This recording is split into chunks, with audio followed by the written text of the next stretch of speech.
ये आकाशवाणी रायपुर है। छत्तीसगढ़ी समाचार बुलेटिन के संग शुभा मिश्रा के जय जोहार। अब सुनो आज के प्रमुख समाचार।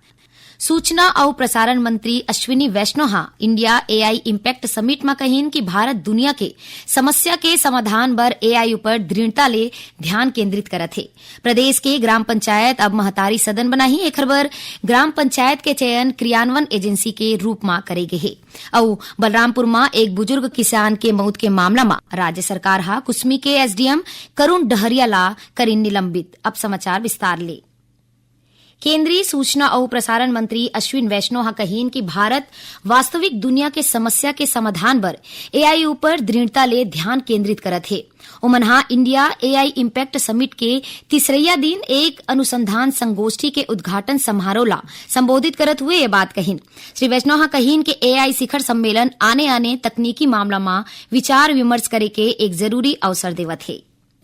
छत्तीसगढ़ के उप मुख्यमंत्री विजय शर्मा काली नई दिल्ली में आयोजित इंडिया एआई इम्पैक्ट समिति में शामिल हुईन। राज्य के प्रतिनिधित्व करत हुए श्री शर्मा लीडर्स प्लेनरी सत्र में हिस्सा ली नौ शासन प्रशासन में आर्टिफिशियल इंटेलिजेंस एआई के प्रभावी उपयोग में रुचि दिखाईन। सम्मेलन के दौरान उप मुख्यमंत्री एआई के जरिया ले पारदर्शिता बढ़ाए, तुरते और गुणवत्तापूर्ण सेवा वितरण सुनिश्चित करे और डेटा आधारित निर्णय प्रणाली विकसित करे के आने मॉडल के अवलोकन करीन। उमना स्वास्थ्य, शिक्षा, कृषि, आंतरिक सुरक्षा और आपदा प्रबंधन जैसे क्षेत्र में एआई के सफल उपयोग के उदाहरण ला घलो देखिन। श्री शर्मा अधिकारी मन के संग विचार विमर्श करत हुए राज्य में एआई आधारित समाधान लागू करे के संभावनाओं पर चर्चा करीन। सम्मेलन के दौरान उप मुख्यमंत्री Chhattisgarh driven by artificial intelligence के स्टॉल के घलो अवलोकन करीन।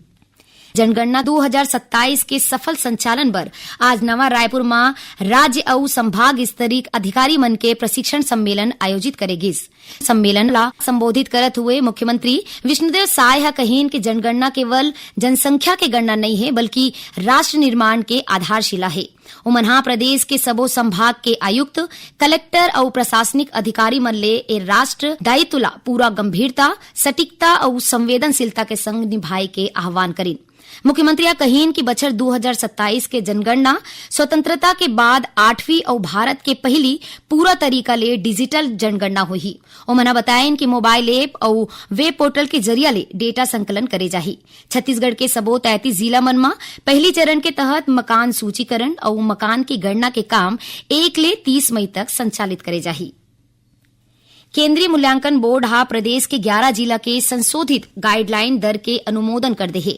इमा राजनांदगांव, बस्तर, कबीरधाम, जशपुर, मुंगेली, कांकेर, कोंडागांव, गौरेला, पेंड्रा मरवाही, खैरागढ़, छुईखदान, गंडई, मोहला, मानपुर, अंबागढ़ चौकी और मनेन्द्रगढ़, चिरमिरी, भरतपुर जिला शामिल है।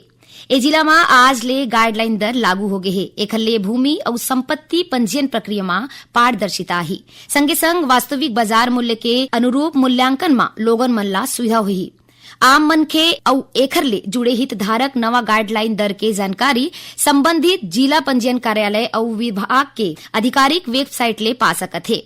आने जिला मन के संशोधित गाइडलाइन दर घलो जिला मूल्यांकन समिति मन ले प्रस्ताव मिले के बाद तुरते जारी करे जाही। जानवा के मुताबिक प्रदेश में पाछू बछर 20 नवंबर ले लागू नवा गाइडलाइन दर के संबंध में राज्य शासन डाहर ले जिला मूल्यांकन समिति ला जरूरत के अनुसार दोबारा देखे और प्रस्ताव ला केंद्रीय मूल्यांकन बोर्ड भेजे के निर्देश दे गे रही। छत्तीसगढ़ी समाचार बुलेटिन आपमन आकाशवाणी रायपुर ले सुनत हो। छत्तीसगढ़ के खबर ले है आपके वास्ता और खबर के विश्वसनीयता ले है हमार वास्ता। आकाशवाणी समाचार रायपुर के प्रादेशिक समाचार बुलेटिन के संगे संग हमार समसामयिक कार्यक्रम आप रेडियो के संग अपन मोबाइल में घलो सुन सकत हो। आकाशवाणी समाचार फेसबुक, ट्विटर और यूट्यूब में घलो हावय। हमार फेसबुक पेज हरे Chhattisgarh news on AIR, Twitter handle CGAIR news और हमार यूट्यूब चैनल हरे छत्तीसगढ़ AIR न्यूज। तो अब रेडियो के संगे संग आपके मोबाइल के माध्यम ले हम आप तक पहुंचत हन। छत्तीसगढ़ के हर खबर पर सुनत रहो आकाशवाणी समाचार।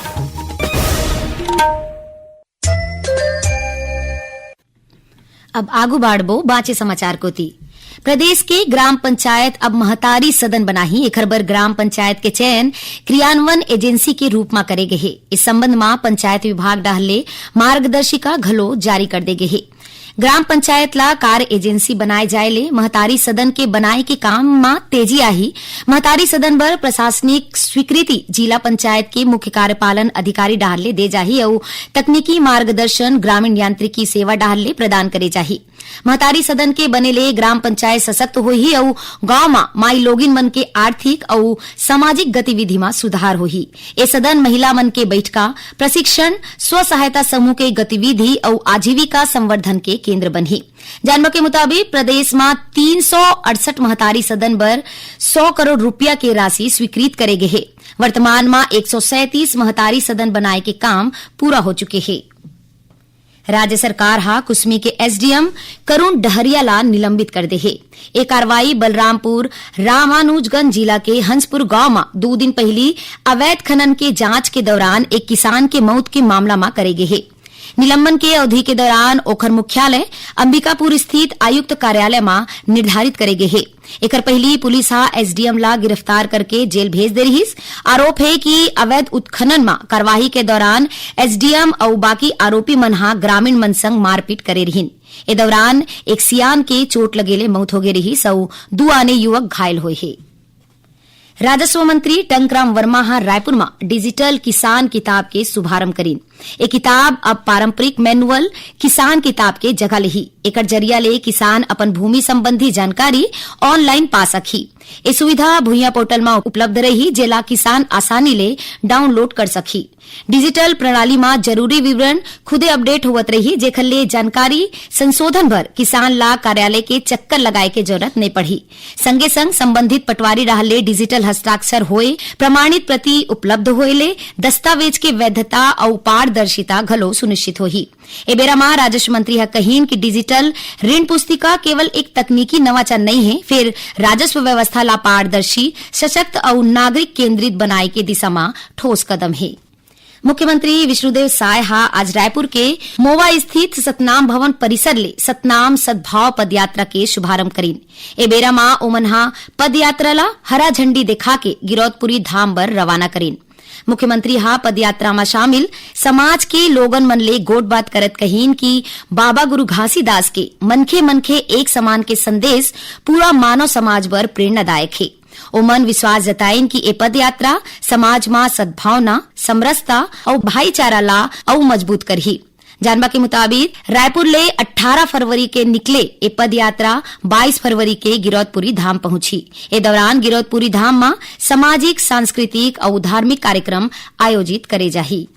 सूरजपुर जिला के चंद्रपुर गांव में एके परिवार के 3 लोगन मन के दम घुटेले मौत हो गए है।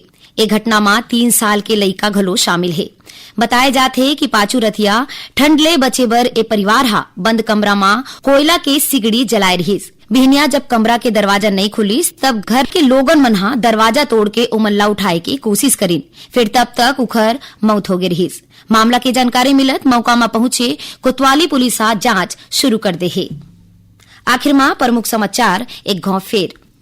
सूचना और प्रसारण मंत्री अश्विनी वैष्णव इंडिया एआई इम्पैक्ट समिट में कहीन कि भारत दुनिया के समस्या के समाधान बर एआई ऊपर दृढ़ता ले ध्यान केंद्रित करत है। प्रदेश की ग्राम पंचायत अब महतारी सदन बनाही। एकर बर ग्राम पंचायत के चयन क्रियान्वयन एजेंसी का रूप में करे गए है। और बलरामपुर में एक बुजुर्ग किसान के मौत के मामला में राज्य सरकार कुसमी के एसडीएम करुण डहरिया ला करीन निलंबित। एक संग छत्तीसगढ़ी समाचार बुलेटिन इहे सिरावत है। जय जोहार।